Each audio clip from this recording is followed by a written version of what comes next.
Oh, the island is here. We can go. Rock and roll. Good. Yeah. We gotta go. Yeah, we gotta move. You guys said 7:25. No, 7:25. It's after 7:20. All right. Daf. 7:25. Is it? Is it really? Yeah, just. Oh, that one. Now That it just clock, turned 26. that clock is I was off. going to say Okay. relax. It's some 26. Nah. We're holding Daf Yud Ches on the top. Nemi Ketanoi. We were discussing Egla Rufa. Murder victim was found between two cities, and we're trying to know whether or not you could do tzimtzum. Is it possible for human beings to create two things simultaneously at the same exact moment?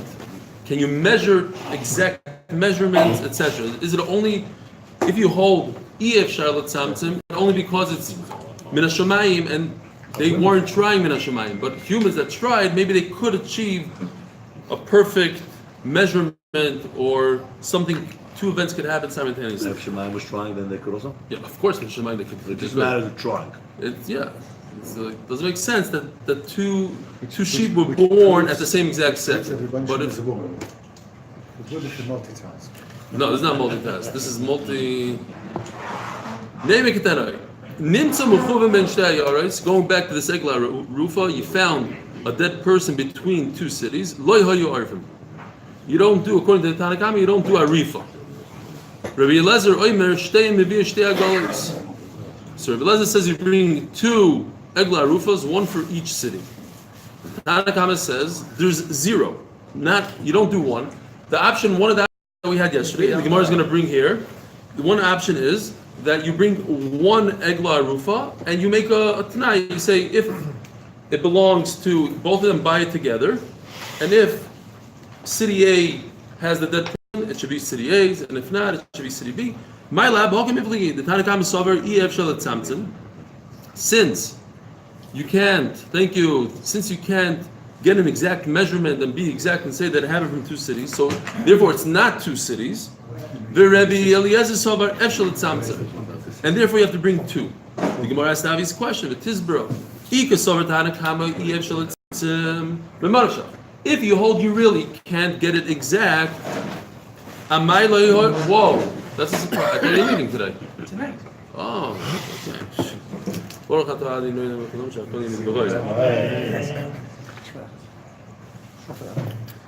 okay, so saying very good. It's impossible to get an exact measurement from two cities, so at least bring one. Why does the Tanakhama say don't bring any Egla Rufa? Bring one.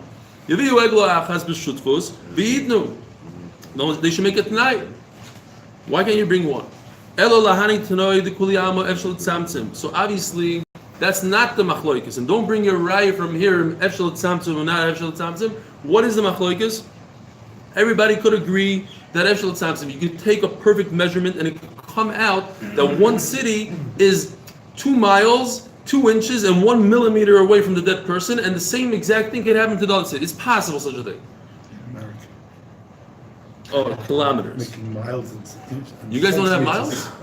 Yeah, but we don't mix them with centimeters and millimeters. Oh, we don't either. That was the covenant Eretz Yisrael. Eshel etzamtzim v'hocha bekroiva v'loi kroivas k'mifli. Since the pasuk says the word kroiva, that the city is close in singular, so I simply cannot bring two Egla Rufas. The Torah doesn't allow me. Yesterday we said, could you bring two Bechorim? Could one female sheep give birth to 2 Bechorim? I need a special pasuk to say Hazcharim. Yes. She could give birth, and you're chayiv on 2 Bechorim. Over here, by Egla Rufa, the Torah doesn't give me such an allowance. The Torah says there's one Egla for one city. Now, if you have 2 cities, you have a major problem. Don't bring anything. That's one man. And therefore, if it's 2 and not 1, then the answer is 0. Rabbi Eliezer holds no. The Torah says kroiva, but the Torah also meant even 2 cities, and if the dead person belongs to 2 cities, then bring 2 Egla Rufas. My Havela, at the end of the day, could you be mitzamtzim? Could you not be mitzamtzim? Could you get something exact? Omer Rav Chia bar Ovid, Omer Rav Amro. Amram Tano, Nimtzum Mechuvim ben Shtei Ayoros, if the murder victim is exactly between two cities. Rebbe Lezer Omer Shtei Mevi Shtei Agolos. Both of them bring two agolos. What does that mean? How many total? Two. Each city brings one.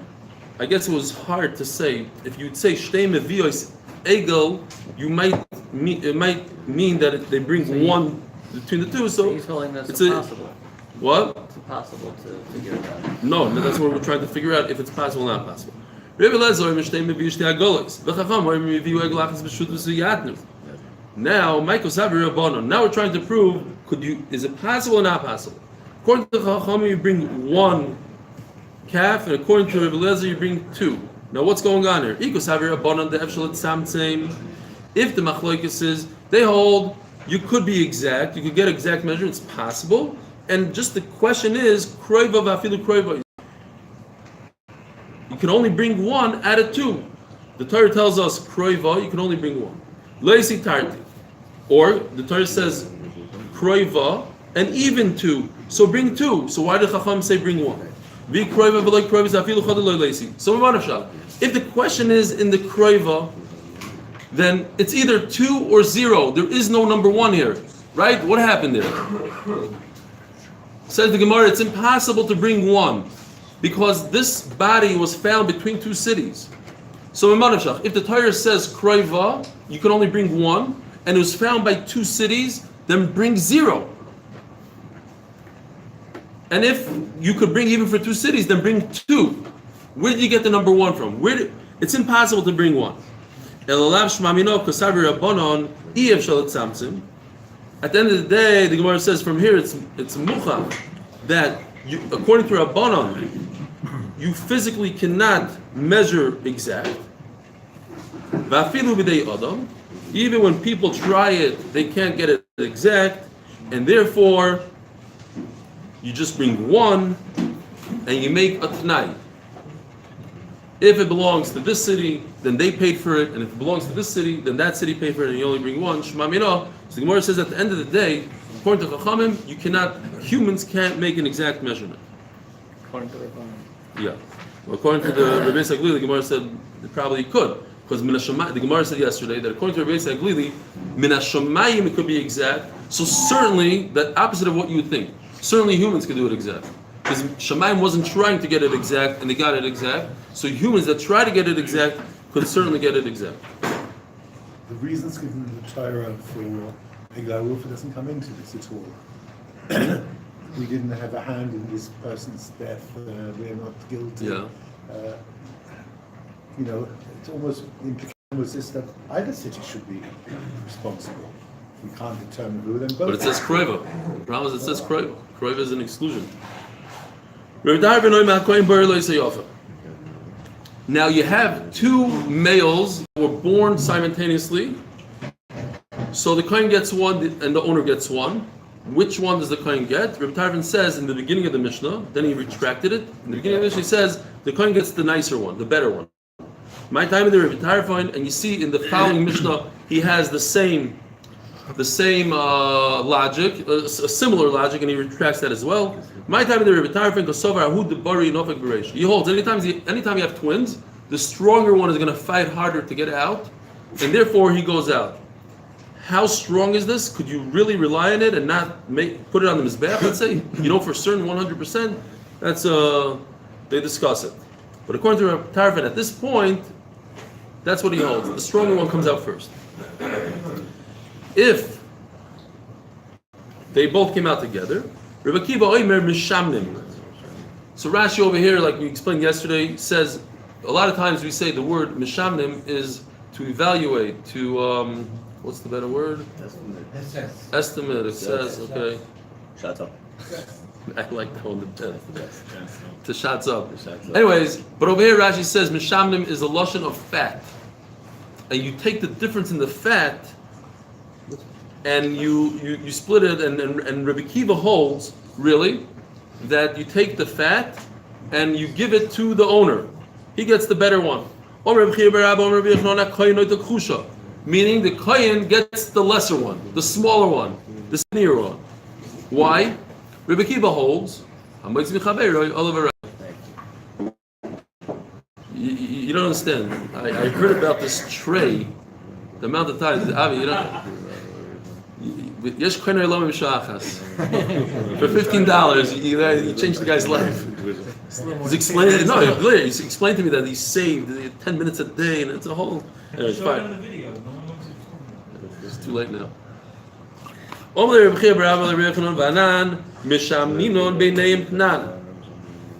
Now you're telling me he basically understands Mishamninon, and that's how maybe it would be the simple reading in the Mishnah. Mishamninon means take the fat and do what with it? Divide it. We're learning Mishamninon means give the fat, give the better one to the Yisrael, to the Balabais, the Kochash to the Kohen. But Mishamninon should mean, he's asking, it should mean split it equally. Omar Lei, when I read this, I remembered, I don't know if this is a nice thing, but there's a, I'm not going to say names, there's a Rosh Yeshiva in Eretz Yisrael. When the Rosh Yeshivas in America got involved in the famous Machlokes here in Eretz Yisrael, so the famous Rosh Yeshiva, I'm not going to say if he was from Briskenaz, and he said the Rosh Yeshivas in America are eating pizza and they burp in Eretz Yisrael. That's what he said. And when I read this basically, I maybe got the line from here. Omar Lei, when you were fressing, when you were eating dates in Bavel and Chutz La'aretz, we already figured it out here. Some say that this Rishonim to discuss it, he wasn't trying to insult him. Maybe he was saying also, you didn't get the good shot you were eating bad dates, because places discuss good dates, bad dates. Kavniyasa Rashi says are really good dates, and Rashi says ma'adin atzmo. You were in oilam haza. You were like. I don't know, the phrasing is not a nice word. You're ma'adin, you're trying to satisfy yourself with gash, indulging with gashmias, and we were figuring this out. Here it's possible they weren't. This one here it's possible they weren't trying to knock, but that famous Rosh Yeshiva definitely was given. Oh yeah. But you heard the line. Yeah, I think so. Yeah, it's a famous. It's in the book already. It's a good line. What line? Oh, it is. It's a good line. That's together my stories that don't make it to the book. The Ktani Seifa. We can figure it out from the Seifa. Again, what's the question? Is Mishamninon, is it a thing of Yachloiku, or it's more of a Moitzi Mechaver El Avaraya, that the owner gets the better one and the Kohen gets stuck with the lesser one? So he says, I figured it out from the Seifa, the Ktani Seifa. Meis Echad Mehem, Reb Tar V'Noimer Yachloiku. If one of the two male sheep that was born, that we think were born simultaneously, died, all of a sudden, Rabbi Kiva says, and if you say the Mishamnina means what's the difference in the Reish and the Seifa? If you say Yachloiku, so Rabbi Kiva should be consistent in both cases. And if you say it should be consistent in both cases. The Omer Shuman Shoim by me says Shuman Yevineim, the Omer Le Koyin Aisirai, the Bechoru Ushkoil. This is a concept of the famous concept of Moitzim Chaver El Avaraya. You want it, you have to prove it, and therefore you can't prove anything. You don't know which one was born first. The Balabais gets the better one. Vasheni, meaning the Mishnah continues that the one that the Balabais gets, the fat one that the Balabais just got, Yireh Achi Yistoyev. You have to let it graze because perhaps it is a bechar, and if it's a bechar, you can't eat it. So you have to wait until it gets a mum. V'chayev b'matanos, and at the end of the day, we're going to say that it's a chulin. It's the second one that came out, and if it's the second one that came out, a regular animal, you have to give matanos to the kohen. Rabbi Yossi Poyer, my time of the Rebbe Meir. So the Gemara asks, wait a minute, maybe it's one that came out and the Yisrael just got it. How could you be so sure that you're chai b'matan? Maybe the Kohen got the skinny one, but actually the skinny one was the one that came out second, and the Yisrael ended up with the one that came out first. Why should he give matanis to the Kohen? Where does the Kohen have rishus in his matanis? He has to prove it. The Kohen has him in manav shach over here. The Omar lei ibacharu kuli didihu. If what you have in your possession, the fat one, is the real bechar, so give it the whole thing to me. And if not, Eloi Bechoru, Havli Matanis Minei. Then give me at least the Matanis. Rashi sticks in something here, so I'll give you back what I have. But the bottom line is, the Kohen has one full animal and one matana. That's what he has. So the matana, it makes a lot of sense. What Rameir says. So what's the pshat in Rabbi Yossi? Rabbi Yossi matayma. So then why does Rabbi Yossi say he's potter for matanas? Omerava asu she'enoi zoicha kezoicha. This we pretend as if the Kohen had his hand on the fat animal at one point. He made a deal with the Yisrael. How did Yisrael end up with the fat one? The Kohen got it, and he traded it with the Yisrael. He said, "You give me the skinny one, and I take the skinny one, and you take the fat one." So once the Kohen had this fat guy in his possession for a millisecond, that gives it a p'tur of matnas kuna. There's not this kuna anymore because the Kohen owned it. It was a deal. But it's only as if it happened. It didn't really happen. And Chachamim made the deal. Why did Chachamim make the deal? We're going to see later. They pretend as if the Kohen was zoicha in that animal. And even though he never really got it, and it's as if he sold it to the Yisrael, and therefore he's potter from matanos. Now, Why does it have to be because a kohen could sell a bechor to Yisrael provided it has a mum. So we pretend that that's what happened here. That this shaman had a mum and he sold it off. That's when he sells it to Yisrael. Omer Rabbi Elazar. Rabbi Elazar comes to So he doesn't hold the Hamois Mechaber and Haraya. He says, no, Hamois Mechaber means you don't own it yet. You're going to bring an ayah that you should own it. He's saying, no, actually he did own it already. No, it's because it's only the Rabbanon. Rabbanon pretend that this is what happened. Right? And we're going to see soon what the Svar is. But we're just pretending. It's a takanon mid Rabbanon. Omer Rabbi Elazar, Hakol Moedim, Besafik Bechar, She'ein Chalifin Biyad Kohen. In the case that the Mishnah has, that one sheep gave birth to twins, a Zachar and a Keva, so the Kohen doesn't have anything, he's not going on anything. The Yisrael gets to keep the Zachar, the Kohen gets 0, so there's no trade. If there's 2 Zacharim, one is fat, one is skinny, so then there's a trade. Then the Kohen says, look, I'm going to give you the bigger one, the stronger one, I take the weaker one. But in the case that there's only one male and one female, the Kohen gets 0, so there's no trade, so never ended up in the Kohen's hand where he could give it to the Yisrael and give a p'tur for Matnas Kuna. Therefore, the Yisrael will be chayiv in the Matanas. Hakol moedim sabik b'chor she'ein chalifim b'yad Kohen. Shechayiv b'Matanas. Hakol moedim man. The Gemara says basically this is too pasha to say over. Hakol moedim man. Rabbi Yossi Pshita. Ad kan leikol pata Rabbi Yossi hasam. Only in that case, the first case where there's 2 males, el the chalifim b'yad Kohen, because it actually made its way to the Kohen. Dasu she'enei zoicha kezoicha. Aval ein chalifim b'yad Kohen loy. But if it never came to the Kohen because there was a female involved, there's only one, and it's a suffix. Maybe the female was born first, so there's no bechor at all. So what's the shaila? Then of course he's chayiv b'bechor. In matanis, mal the same time the Rabbi Yossi the kosavar di mechayiv the matanis.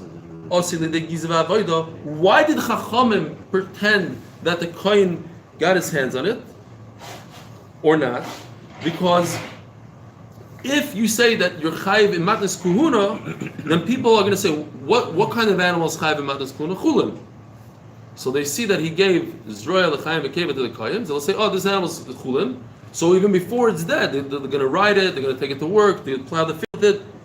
It could cause issues. So we say this animal is a special type of animal, has dusha to it, there's no matnas kuna, so then people are careful not to do gizav abayda. So then you could say, even in a case, I would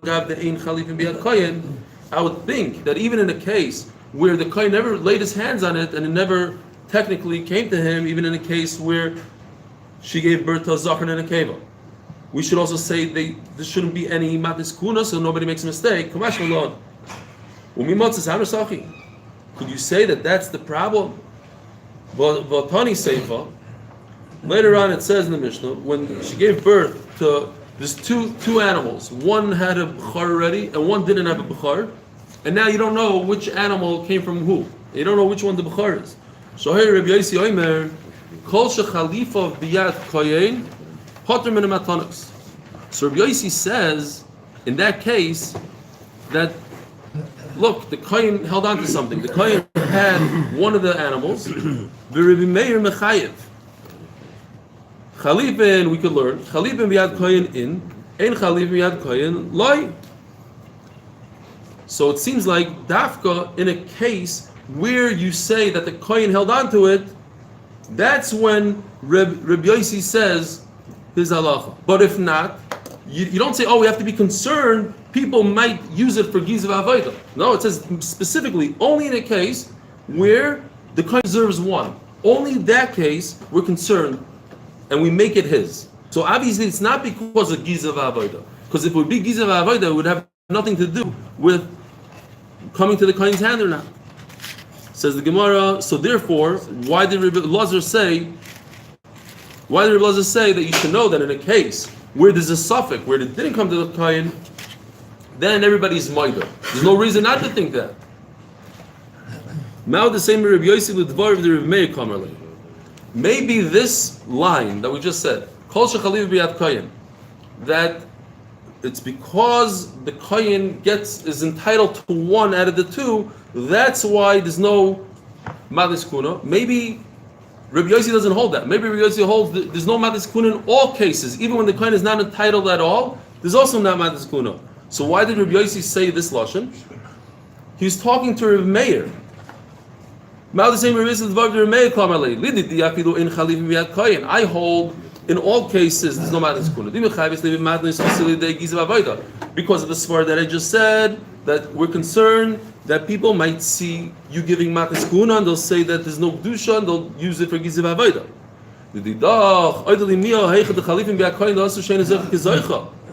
But shouldn't you agree to me, at least in the one case, the very obvious case, that if the kohen is entitled to one out of the two, then the chacham should say, oh, he touched it for a millisecond, and that gives it a ptur from matis kuna.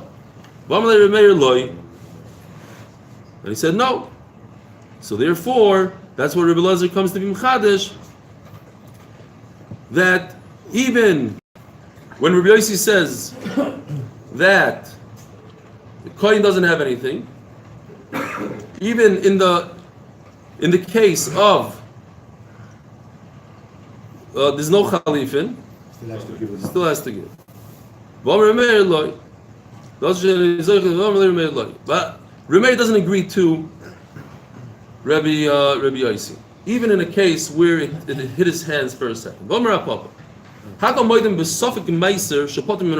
the case? Very interesting case.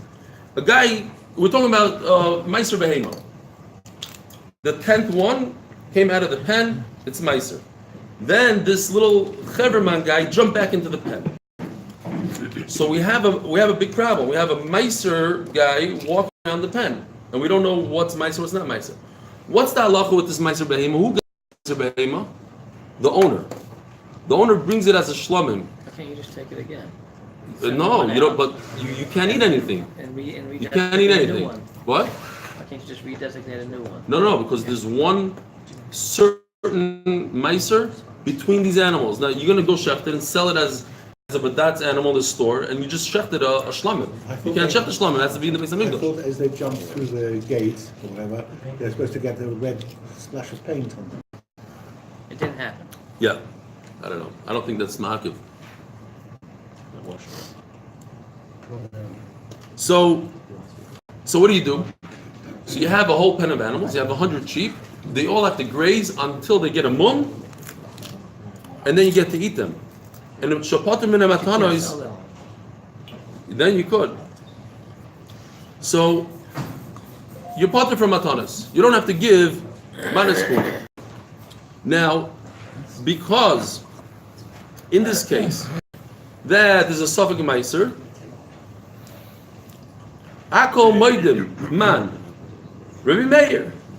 Pshita Adkan Lo Kom Chayiv Remeir Hasam Ela B'Safek Bechar. Remeir only said that you're chayiv in matanois over there in the first case in a Bechar. Hoilu Balav Koyin Neitz Dadim. Because, like we explained, that the Koyin says Memanavshach, either your animal is a Bechar or your animal is Chulin. But either way, I get the share in the Matis Kuno. Aval Safek Meiser Loy. The Koyin has 0 over here. Why? Because Meiser, like we said, it belongs to the Yisrael. It belongs to the owner. So the Kohen has no taina. He can't come and say Memanavshach. He only has one tzad. He has a tzad that if it's chulin, then he gets the matanos. But on the tzad that it's meiser, he gets 0. Says the Gemara, Mao the same time the Remeir the loy tishtakach toiras matanos. Oh, maybe the pshat in Remeir is that no, we're just concerned that people might forget about matanos. So we say, in the case of Bechor matanos, but feel sovig meiser nami. So even in our case, we have the same concern. People forget about matanos. Kamash malon. Says Gemara, how do you say that the reason is that people might forget about matanos? Raftani seifa. Again, the case of you have one animal who gave birth already and one animal didn't give birth already. Now, Remeir, it seems like from the Mishnah, Remeir is saying his taina that the kohen is coming from two angles. He's saying a memanavshach. Either it's a bechar, I deserve the whole entire animal, or either it's a chulin and I deserve the matanis. And what does Rabbi Yossi answer him? Shahay Rabbi Yossi Omer kol shechalifa biyad kohen potim and matanis. Now, if the svara is what you just said, shaloi tishtakach teres matanis, so then Rabbi Yossi's words don't make sense here. Kol shechalifa biyad kohen comes only to answer if you're saying a memanavshach. I'm saying that the kohen, the kohen owned it for a second and therefore gave it a ptur. But if the concern is that we're going to forget about matanis, so what if the kohen owned it for a second? We're still going to forget about matanis. You should give matanis anyways. Shayir Rabbi Yossi Omer kol shechalifa biyad kohen potim min matanis. V'Remeir mechayev. Says Gemara, Mao the same Remeir philosophic meiser mechayev. V'adam give chalipin l'diacha koychoy the Rabbi Yossi the potter. I would think the Remeir holds even in the case of Suffolk Meiser, you should be chayiv. So why did Remeir only argue in Chalifin? The Rabbi Yossi holds the potter filo hech lekoyim bala b'shnei tzdadim. The reason why they argue in our case that even in a case where the kohen could come with a tremendous shach, he still doesn't get. But in Meiser of Meir would also say that you're chayiv in matanis. Kamash malon. That's why Rabbi Elazar has to say, or a papa in this case says that even in Meiser there's no matanis. Meis echad mem. Reb Tarfon oimiyach loiku. You going too fast? No. I know because of the watch, but I'm just saying, like, it seems like I'm losing people here. Meis echad mem. No charts. Meis echad mem. Reb Tarfon oimiyach loiku. If one of the two males died, Reb Tarfon oimiyach loiku. Amayach loiku. Nexi, again, going, so if we remember Reb Shimon's, and I said, I already told you the secret, that Reb Shimon retracted, but what was Reb Shimon's svara? The stronger one always, what? The stronger one, Reb Tarfon says, always comes out first. Right, so say the case again. You have two males that are born at the same exact second. Right, 2A. So, what? 2A. 2A? What are they being born to? A sheep that never gave birth before. They are both Bechoros. And she had a mom? No, regular stam. The question is, sorry. I'm thinking everybody was here 7 hours ago. We're talking about Big picture every time. Efshalat Samson and Efshalat Samson. Is it possible that two Bechoros were born the same exact second? So two males were born the same exact second. Now, which one of the two does the kohen get? Reb Tarfon says, Yachloiku. No, now, in this case we said, that Reb Tarfon says the fat guy goes to the kohen because the fat one is stronger. It came out first. That's Reb Tarfon. Now all of a sudden, if one of the two males dies, also Reb Tarfon says the second one you split it down the middle. But why? I know who the Bechor was. I know that the stronger one was the Bechor. So let's look who died. If the big guy died, then the Yisrael gets everything. And if the little guy died, then the Kohen should get everything. Why are you doing a chloik all of a sudden? Surely it's the little guy who died. Right. Yeah, normally the weaker guy dies, right. Amay chloik nechzi shomein mis the Kohenu. V'hai dik the balabayis. And then the balabayis should get everything. V'gochish mis, the balabayis mis. V'hai dik Kohenu. Omer Rabami chazav Reb Tarfon. Forget it. Reb Tarfon took it back. So even in the first case, where you have two Zucharim, and Reb Tarfon in the beginning in the Mishnah said that the fat one, the stronger one, I shouldn't say fat, the stronger one goes to the Kohen. No, he took it back. Yachloiku. Reb Kiva Omer Moitz Mechaveroi Olavaraya. Omer Reb Chia. Mashal the Reb Tarfon Lamad Davadoim. So Reb Chia comes up with the new pshat here. We have to say that the story is different. L'shnayim shivkidu et tzoroya. You have two people, Reuben and Shimon give a third guy, Levi, a shepherd. Each one gives one sheep. And then one of the sheep dies. Now the shepherd is left with one sheep. Reuben says it's mine. Shimon says it's his. What do? So they do like in basketball. They take it, they go like this, the jump ball, and they go to the side, and wherever chaps it, whatever happens over there.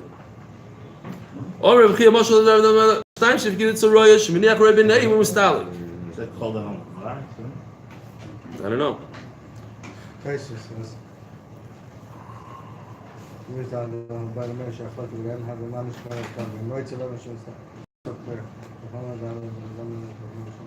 Like I said, I don't know. Oh, he says called Am Gvar. He brings. Fine. Isn't this like Sumchus? Akoponim, so that's our case by us. Basically, he says that's what happened by us. Because otherwise it doesn't make any sense. If it's in somebody's possession, if it's in owner's house, then forget about it. Then there's no question. It's all over. It's the balabais. We must say that it's talking about that the balabais gave it over to another person. So now the kohen and the balabais are fighting over it because it's not in neither's possession. Now, one guy gave it to the owner, and one of the sheep died, and the owner says, my sheep didn't die.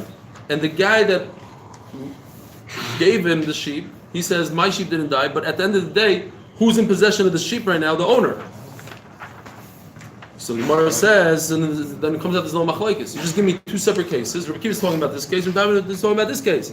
Elba might pligi. So then what's machlokes? Rabbi Kiva Pali b'shnayim shivkidet tzoroy shemenech roim mistalik. Everybody agrees that that's the halacha, that if two people give an animal to one shepherd and they don't know which one died, the roy just walks away and let them fight it out. Rabbi Tarfon Pali b'echad shivkidet tzabalabayis. Rabbi Tarfon is going to argue on the other case. Amarava v'temer papa. No, it's one case. Hakol moedim b'shnayim shivkidu etzel roy shemenech roy b'neihem umistale. You're right. Everybody agrees that if two separate people give a third party, they give a shepherd, and by the shepherd one of them died, and we don't know who the halacha is. You walk away. The shepherd walks away. They fight it out. Call him the gavar, whatever place comes out. So that's not a machlokes. And there's no machlokes about that if there's the shepherd, there's only one sheep by the shepherd, and somebody gave the shepherd to babysit his sheep, and now one of the two sheep died, the shepherd is in possession. The shepherd is the one that wins. So what happened was the sheep that gave birth was in the owner's property, and the shepherd happened to be a kohen. He gives him the right to make kinyanim in his property. We have a concept. I couldn't think of another mashal, but the only thing that came to mind is like Sfarim. If you find a Gemara on a table, you could assume that the owner wants you to use it, provided the Mishnah Berurah says that you don't crinkle up the corners and you don't ruin it for him. But a person wants you, unless you know that the guy's makid. Okay? So over here also, the owner wants the kohen to make a mitzvah with his sheep, and Rashi continues and says that he wants you to bring up the sheep on his property. Because Rashi Luchair is trying to avoid another problem, that later on when there was a suffix occurred, it's already in the property of the owner. So, okay, he still has possession on the property. They've shared the property somewhat.